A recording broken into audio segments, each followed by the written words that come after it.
Since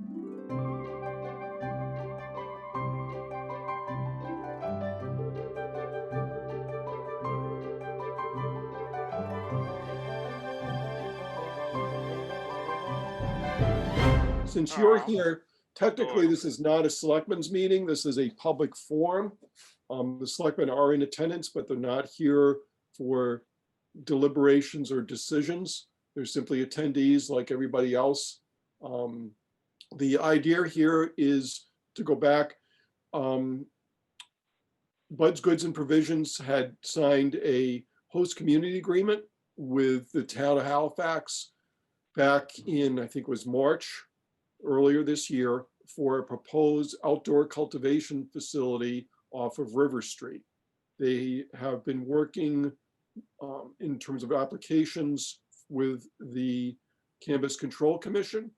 At the same time, they had, for instance, a preliminary meeting with the planning board a few weeks ago, just an informal conversation about site plan and such. They have not started the formal site plan or special permit process with the planning board.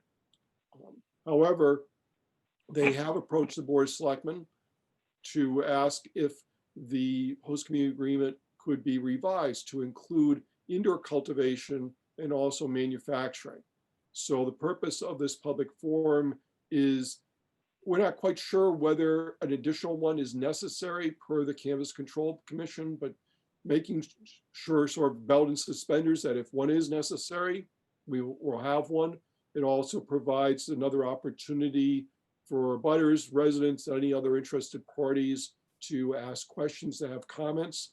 This is not a decision-making forum. It's a forum for providing information and receiving information. If at some point later the board of selectmen wants to move forward on agreeing to a revision of the host community agreement, then that will be part of a regular meeting of the board of selectmen.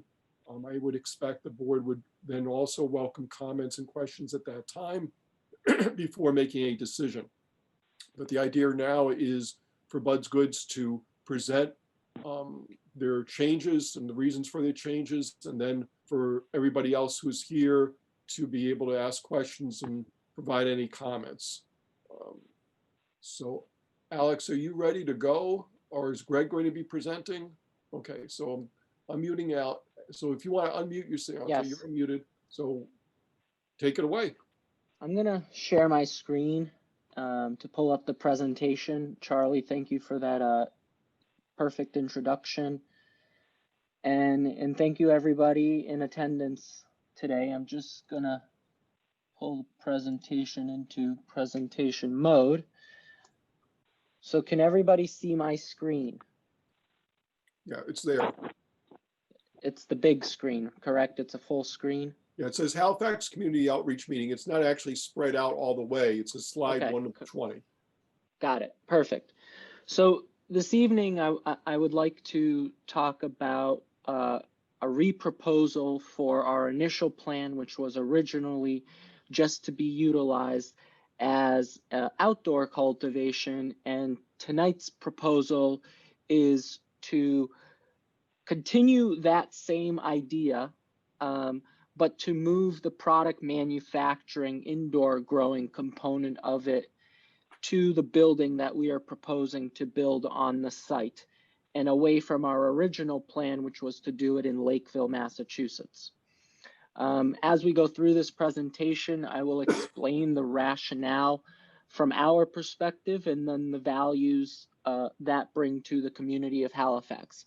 The site will remain exactly the same. The structure size is going to remain exactly the same. It's just how we use the space ultimately that will change. But from an outside perspective, nothing we're proposing this evening really would change. So the address is 111 River Street that we're looking to conduct this project on. Before we get into the project, I'd like to kind of refresh everyone's minds on the company Bud's Goods and Provisions. Our mission is to be a trustworthy partner to the planet, our customers, and our neighbors through a sustainable and practical cannabis experience. I founded the company in 2016. It's a grassroots Massachusetts company. I grew up here in Massachusetts, and ultimately the company's mission or goal is to build a trusted New England cannabis brand. Our journey has been almost 4.5 years long. It started back in 2016 under the medical program that was under the Department of Public Health. We were one of the 100 medical licensees to be awarded a license. Very rigorous process that the state created to award those licenses. And that license was awarded in Lakeville, Massachusetts. Fast forward to today, Buds Goods and Provisions has more licenses than any other operator in the state, specifically because of our retail. We have 3 retail licenses. One's in Worcester, the second is in Abington, and the third is in Watertown. Our Worcester store is scheduled to open next Friday after 4.5 years. I'm excited to announce we will be opening the doors to the public on Friday the 30th. We just got our final licensure from the Cannabis Control Commission last week, and we're very excited to share with our community what we've created. Tonight, we're seeking further approval again to increase our capacity for the 111 River Street address. One of the reasons is we're asking for this expansion in our host community agreement is because ultimately we don't want to be limited per se in what we can do on the premises, but still remaining in accordance with Massachusetts law.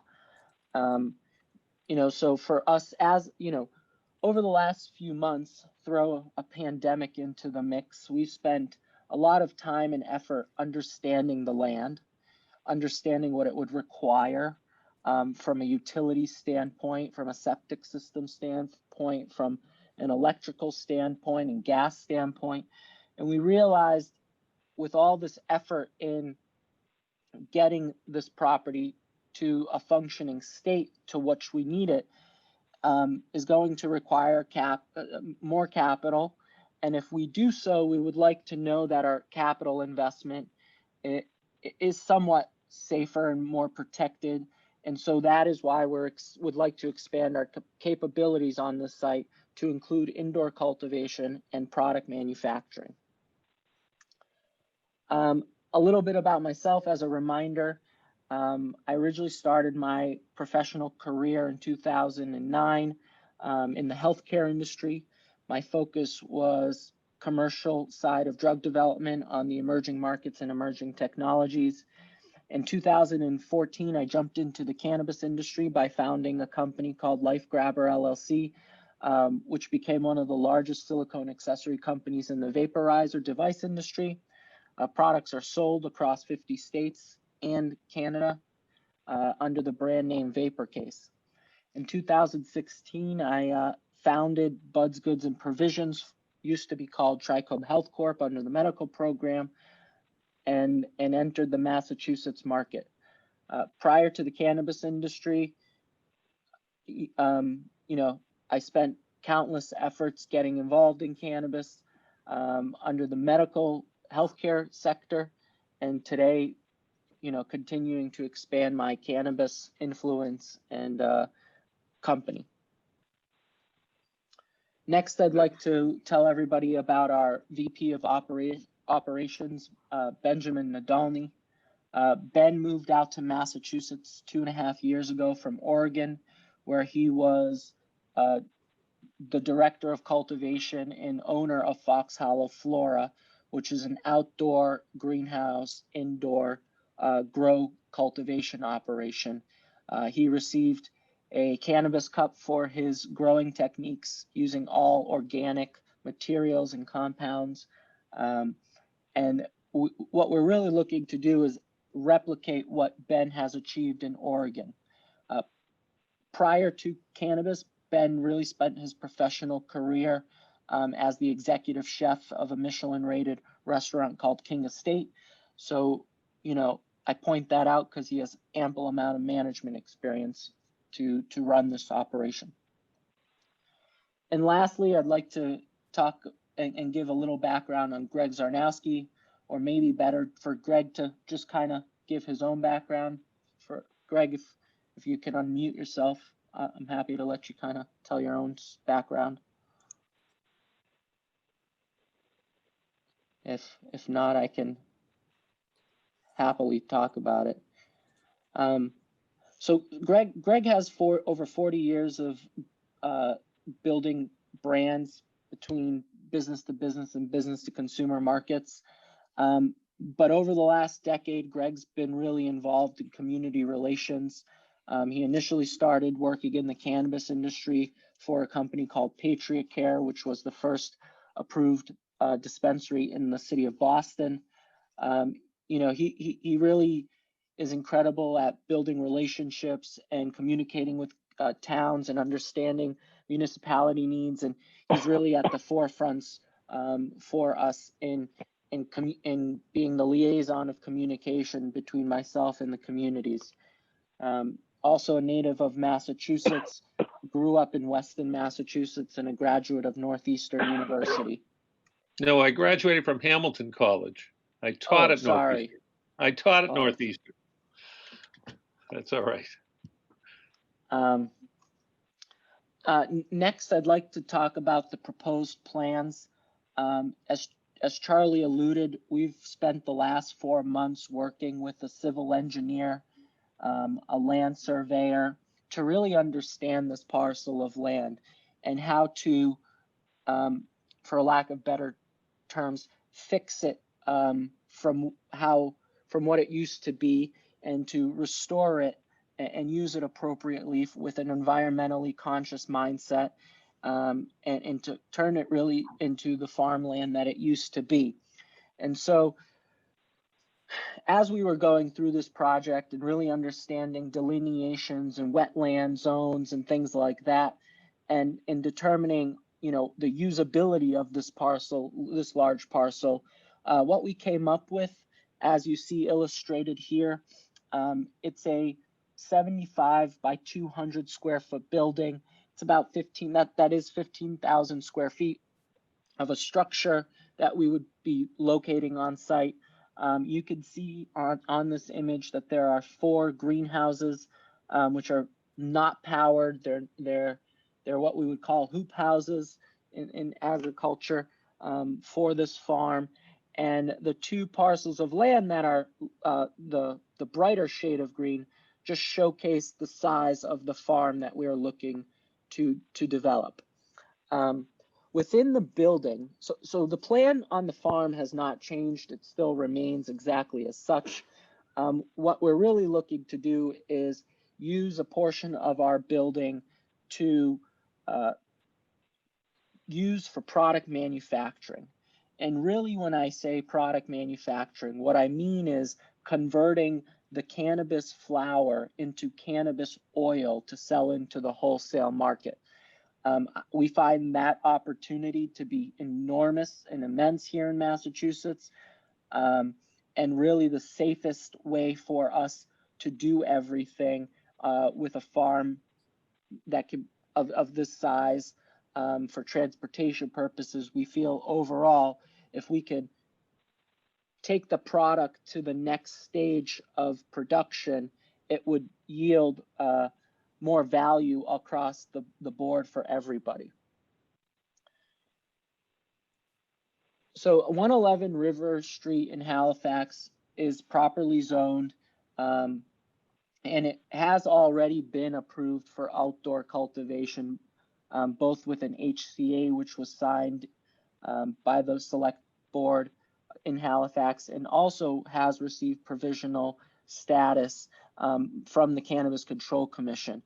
The property is an industrial zone, which allows adult use marijuana cultivation and product manufacturing by special permit. The site is not located within 500 feet of a public or private secondary school, library, public playground, and any of the other requirements that the state and the local authority require. This project, as we've mentioned in the past, has a lot of benefits to it.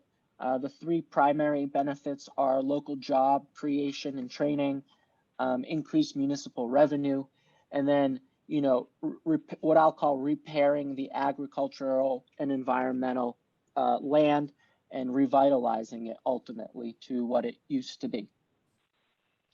And so getting back to the numbers, what I've done here is broken down the first 3 years of operations and what it means from a tax revenue perspective.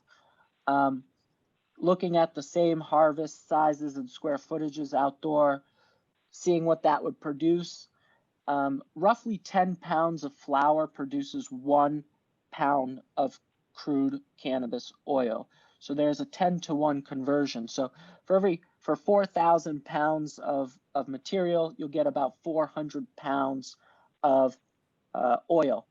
And then, estimating what the pricing will look like based on today's wholesale markets and also compared to Colorado's estimates and what we saw happen out west in those markets as the years progressed. We can see that a pound of trim, will start at about $1,500 and work its way down to about $1,100 over the next few years. With oil, we'll see the same, but there's a huge premium for oil. It's about $25,000 a pound for the oil, which really shows you from a revenue standpoint, really increases our revenues by about 30-35%. And those revenue increases also trickle down to the taxation and the host community impact fees that the town would receive. You can see pretty substantial increases in the tax revenues by allowing product manufacturing to occur at this location. And just reiterating, this will not have any sort of impact that would be any different from an exterior standpoint to the community. We have experience doing these things, and so we want to bring that expertise here. We confidently know how to take this project on, which I think is a really big component of allowing us to do this. Getting into the security, nothing security-wise has changed here. 24/7 surveillance and monitoring. All of our security is run by Platinum Security, Platinum Protection Security. We would use sensor fencing across the whole perimeter, gates to enter. There would be cameras inside the facility covering every angle except for the restrooms. Cameras on the outside with night vision, and then failure notification systems. So, security is at the forefront when we take design into account. And again, none of this would change in any manner from the previous proposal.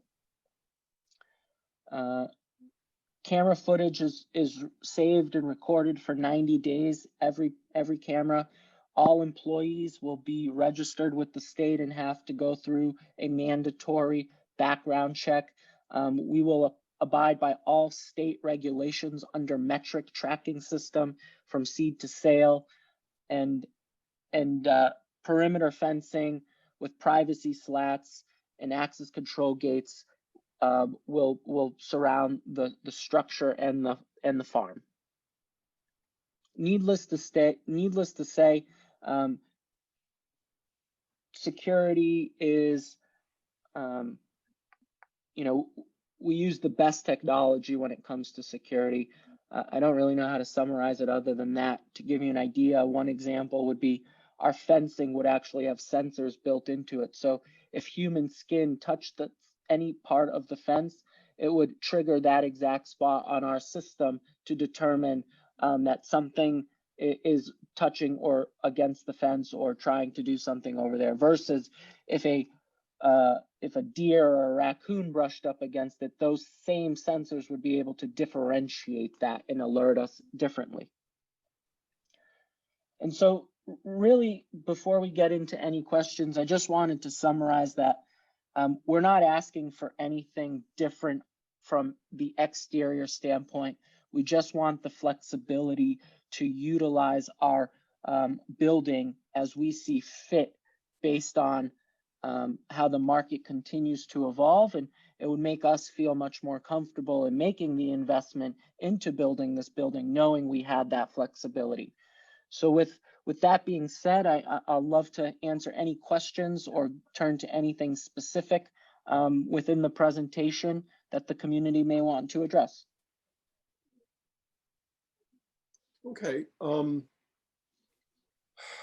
try our best here on making sure everybody who has a comment or a question has an opportunity to do so. I know that we had during the presentation, the farm at Ravenbrook wrote, would this then lead to the possibilities of you opening up a dispensary store at the facility? No, the answer to that is we have no intention of opening retail. And to go further on that, in the state of Massachusetts, any operator is maximum allowed to have 3 retail locations. We've already reached that maximum licensed limit because we're opening 3 retail stores, 1 in Worcester, 1 in Abington, and 1 in Watertown.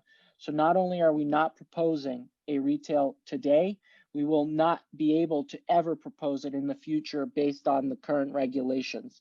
I don't believe that is a viable retail location in addition to all those things as well. And Alex, I know before, during the days before today, Fred McGovern, who's a member of our finance committee, had several questions concerning the intersection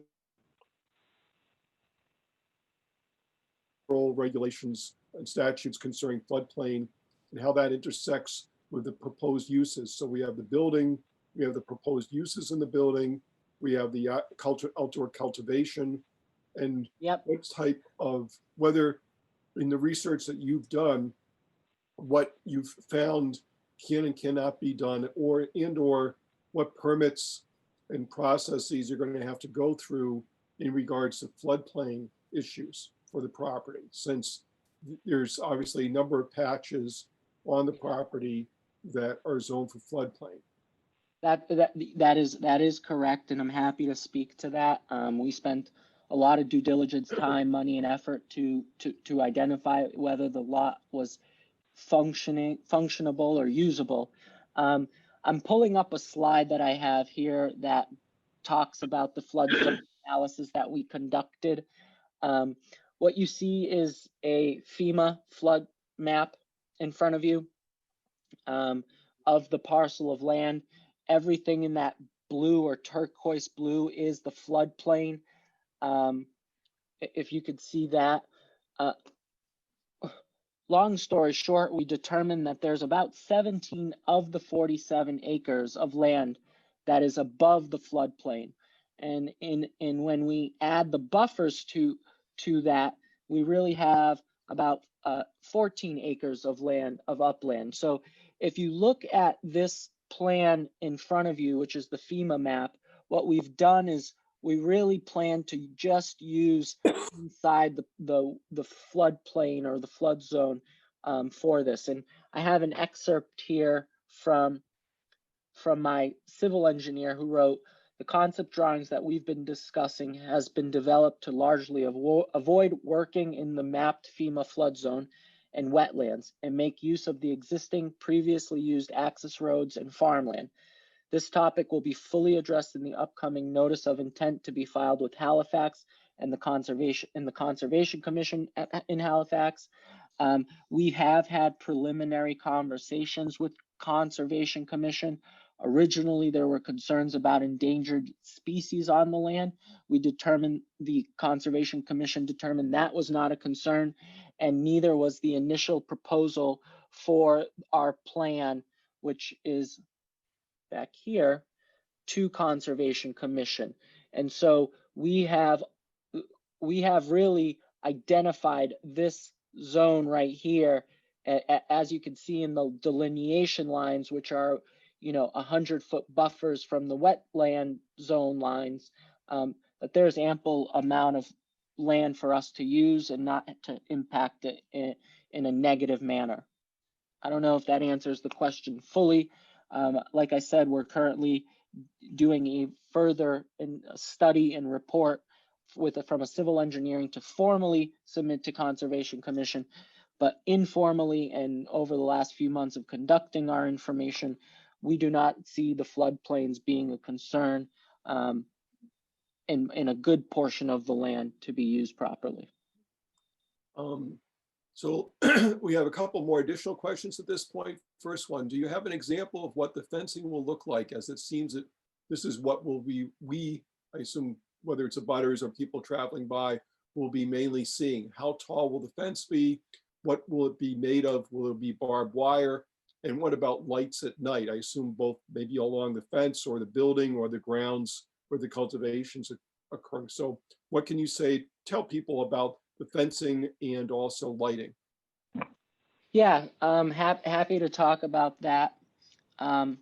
Lighting will be present. We will have posts out in the field to help the cameras see better, but ultimately the cameras do have night vision, so it's not a big thing, a big lighting project. And the light would be green, not traditional LED. You can't have lights affecting the plant's growth outside, so we use green light instead. That covers the lighting. In terms of fencing, the fence would probably be about 12 to 15 feet as we're currently discussing it. It would not have any barbed wire above running along the top of it. We do plan on putting a linked wired fence, and in between the links, there may be grates to sort of prevent anyone from seeing in or climbing up the fence. And that would run along not the entire premise, but the project itself. So if you look at the image that I'm showing you, there is a road that is here right now. On that road, there would be a gate. That gate would be secured under a code and a badge ID swipe. It would then open and allow people to enter the premises. The gate, the fence itself would really cover what we initially plan to build out, which is probably 2 of these rectangular lots and the building itself. Anything else specifically about the fence and lighting that I can answer there? Well, we'll find out. Let's continue with the questions that have come in so far. I don't have an image, I apologize, of the fence. I can surely find and submit one as reference, but it would be a traditional link fence that's about 12 to 15 feet high. Okay. So next Alex, question. Sorry, go ahead. I'm sorry, Charlie. Alex, Chief Sharp speaking. I have just a quick question while we're in the Yes, subject of the fencing. You mentioned earlier that the fencing would be able to detect human skin if it came in contact with it and set an alarm. Who would be responsible for responding to those alarms? Would you have security on site, or would that fall on Halifax Police? Because obviously it would increase our call service and impact the department substantially. Yeah, we Platinum Protection Systems are our vendor who installs and works with us to develop all of our security plans, acts as our third-party security vendor as well after the project. And so anything that triggers the security system in the evenings would be alerted to their call center, and from there they would alert the Halifax Police Department.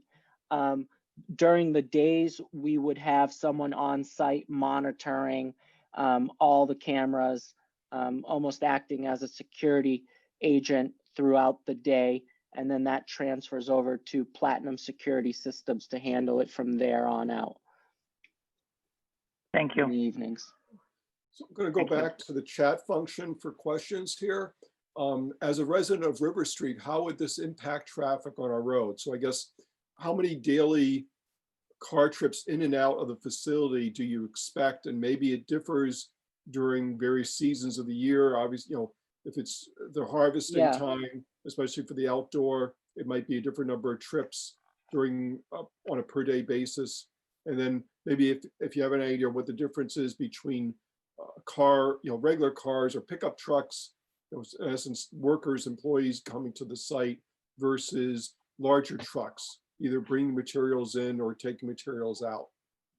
So by doing everything on site instead of our original plan, which was to bring everything to Lakeville, I do think there's a reduction in larger vehicles going back and forth from one facility to the next. Having everything housed in one location will reduce that traffic flow.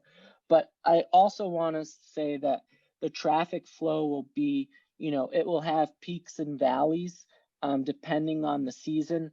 I would say the busiest time of the year would be between April and October, where we probably see 6 to 8 vehicles a day.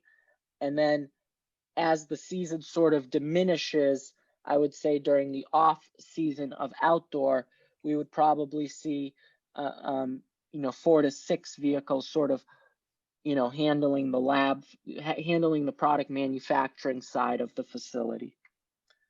So I think what really changes is it goes from a seasonal business to an annual, but it still remains, anywhere between 4 and 8 vehicles a day. Next question, how does the project impact water usage? What's the expected impact on groundwater levels, since all residents in the area use wells and not, I guess for the most part, not on town water? And due to the drought, residents in Plimpton are reporting issues with wells drying up. In Plimpton, of course, is just over the border. And the person writing this, I don't want to see similar issues in that area. So what can you tell our audience about water usage? Where's the water coming from? Are going to be a recharge in essence? And how might this affect the groundwater aquifers there in the area? So I can't answer that exactly at the moment because we still have not conducted our information to determine the well water load and what we can pull out of the ground at this very moment. So I don't know what the impacts would be to the well currently. What I can say is that our new proposal does not change our water demands much, meaning we still plan to use the same amount for the outdoor, which is the largest portion of the operation. What we're looking at for an indoor growing operation is probably about 500 to 700 gallons a week for our indoor growing operation that we would need. Okay. Next question, would you discuss the off-site sewer easement note on the site plan? I guess there is some sort of note about a sewer easement, and I'm not quite sure what the off-site references to, whether it's material coming in from off-site or. So we, I think I know what the question's alluding to. What we've spent a lot of time doing is determining the septic situation on this parcel of land. We were unsuccessful at finding anywhere to find ground that could percolate on the 47-acre parcel of land. And so we're working very closely with the seller at the moment, the Hasiotis family and their legal team, where we are working on an agreement, and we were able to percolate some land about a half a mile away from ours, but still on the Hasiotis parcel of land, where we found property that we found land that could percolate. And so we're currently working on a septic design and a drain design that can move all of our sewer needs off our site over to the septic that would be located on a separate parcel of land. And in doing so, where that pipe runs underground to the percolated location, I'm familiar that there may be another solar project looking to go on that parcel. So it would basically, the easement that is being proposed would allow the Hasiotis family to continue to sell off this land and utilize it, even though there may be a septic line running under one of the parcels in the future. This came up obviously during the original presentations, but we have new people for this public forum. The question was, will there be any odor from the farm? And I think there was a fair amount of discussion about that, but could you go over what challenges you might face with odor, and also, what you might be doing to alleviate the problem, especially for the abutters in the area? Sure, absolutely. First, I'll go back to the design. One of the reasons we designed the farm to be in the middle of the 47-acre parcel of land is to try to keep the farm as far away from residents as possible, to reduce any type of concern when it comes to odors.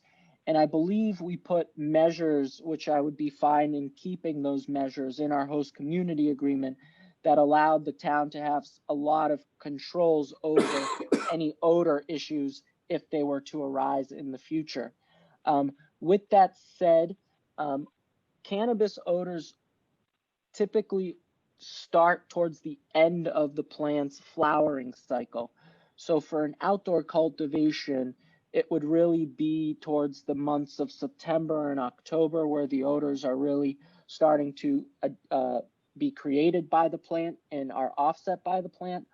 Our hope is to bring in an environmental agriculturalist who's going to help us design the land properly, so we put things in place that will help reduce any odor concerns, planting certain species of natural habitable plants to sort of break that all down. And so we don't really worry about the odor controls. We feel like by distancing it from residents to the best of our ability, and by creating landscaping that can help offset those things, trees, bushes, plants, so that the odor doesn't expand beyond our premises, is really our goal here. But in the event it does occur, we do have parameters in the host community agreement where the town can step in and take action. Let's see, I don't have any other comments so far in the chat. What I'm going to do at this point is to start unmuting people one by one. If they have any other questions or comments, this will be an opportunity for people to do so. I'll try and monitor the chat function at the same time. I'm just doing this in the order that I have the participants, so it's somewhat alphabetical. I'm going to unmute Alan Diaz first. If Alan has any questions or comments, this would be a good time.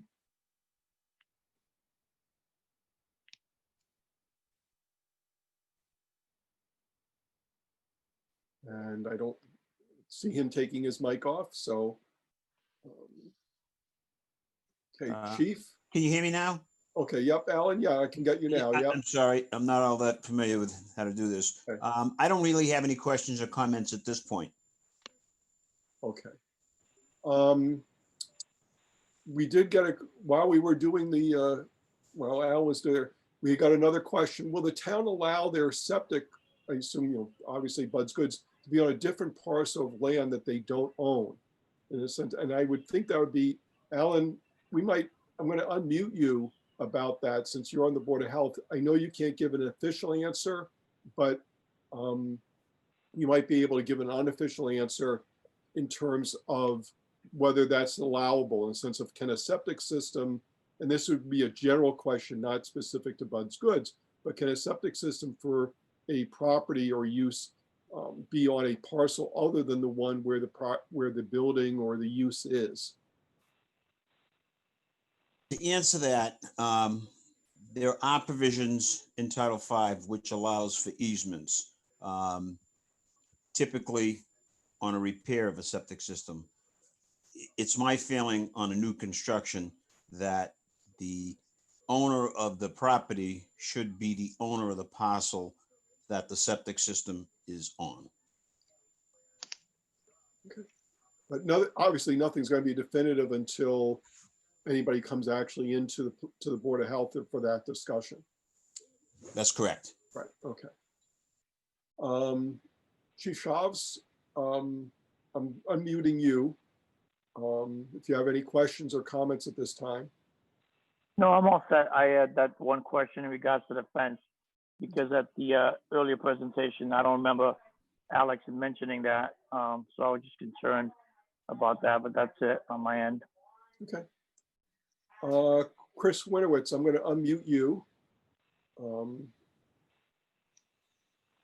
you have any questions or comments at this time.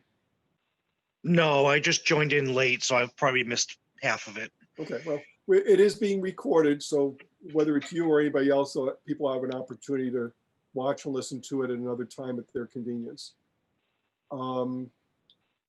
Fred, you on? I'm muting you. Hi. Well, I'd really like to thank you for fixing the Harvard square feet.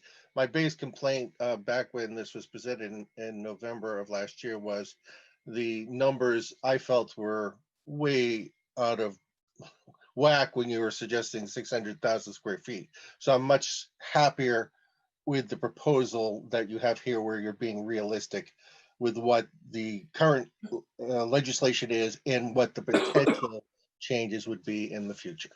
That's all I wanted to say. Somebody is calling themselves iPad, so I'm unmuting iPad. If they have any questions or comments at this time. Hi, Charlie, it's Jean Gallant. No, I'm just listening in. Okay. I'm good, thank you. Welcome. Let's see. Next is John. So I'm unmuting John.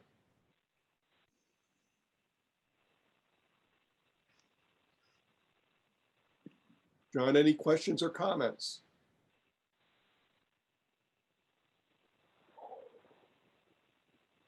I guess not. Okay. Lana, I'm going to unmute you. If you have any other questions or comments at this point.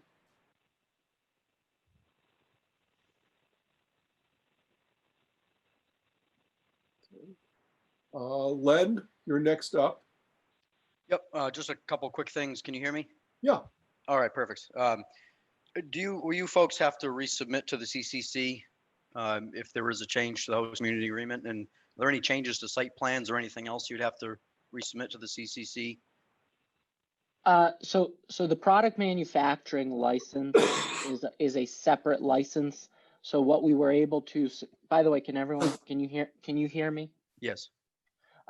The CCC has approved us to do our outdoor cultivation.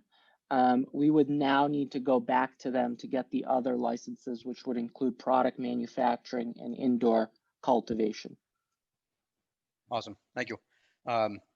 So to answer your question a little further, the property would technically have all the licenses tied to it. Yep, okay.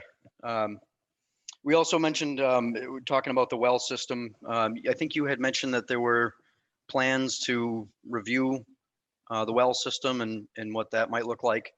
Is that true? The first plan is to get the plan. We haven't done that yet. We've been sort of hesitant to spend the funds to fully start seeing what the wells would look like and drilling.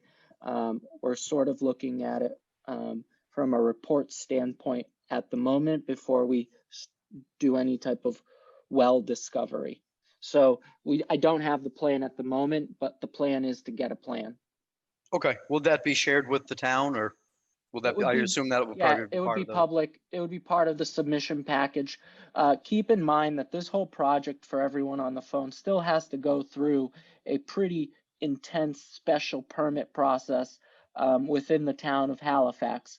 That includes the planning board, the health department, and conservation commission. So our septic plans and our water plans and our sewer plans and our any other utility you can think of plan still needs to be fully thought through, designed, and only then would it be presented, and all that would become public record. okay, awesome. And then I assume any changes to the HCA as a result of the plan change will have to be public submitted for, Correct. yeah, okay, perfect. That's all I have. Thank you, folks. Welcome. Let's see, next, Lenny Rowe. I'm unmuting you. No questions or concerns. Thank you. Okay, welcome. Marla Webby. No, thank you. Okay. Let's see. Let's try and get here.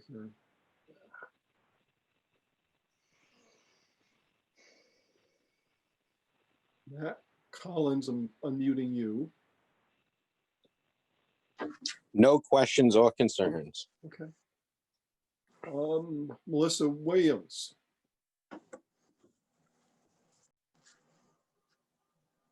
No, thank you, Charlie. Okay, you're welcome. Robert's iPhone.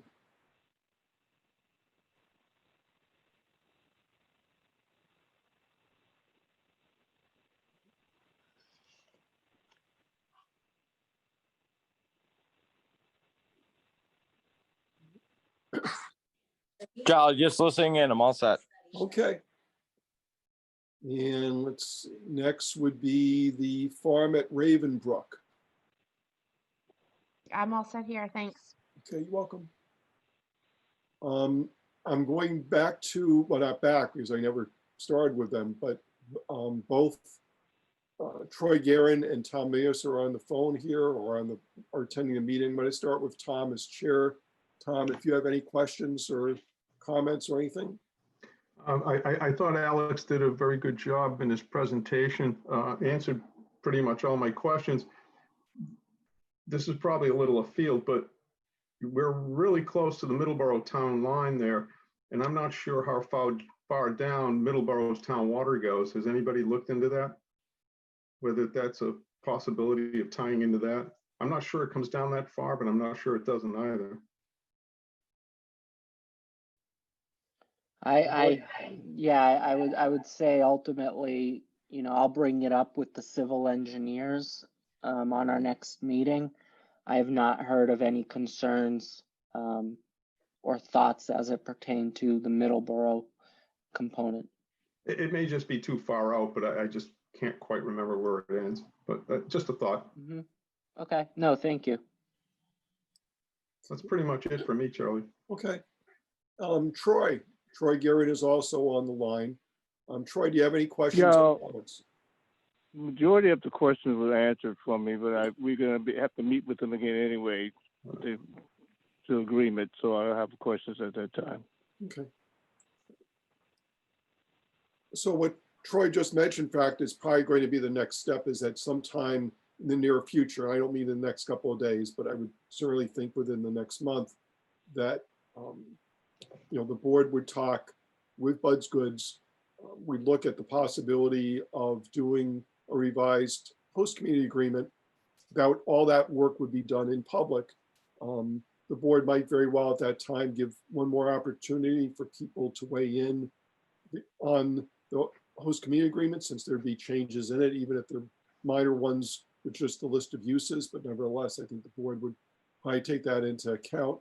And then at some point in the near future, make a decision whether or not to approve a new HCA with Bud's Goods and go from there.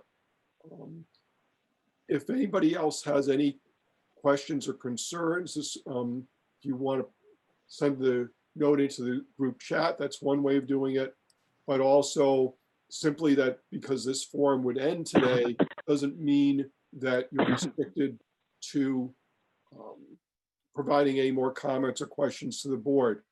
You always can contact the Selectman's office by phone at 781-294-1316. You can email me at cseelig@town.halifax.ma.us, and I'll make sure that any comments or questions are forwarded to the board. If there are specific questions to ask for Bud's Goods, I'll make sure it's forwarded to them also.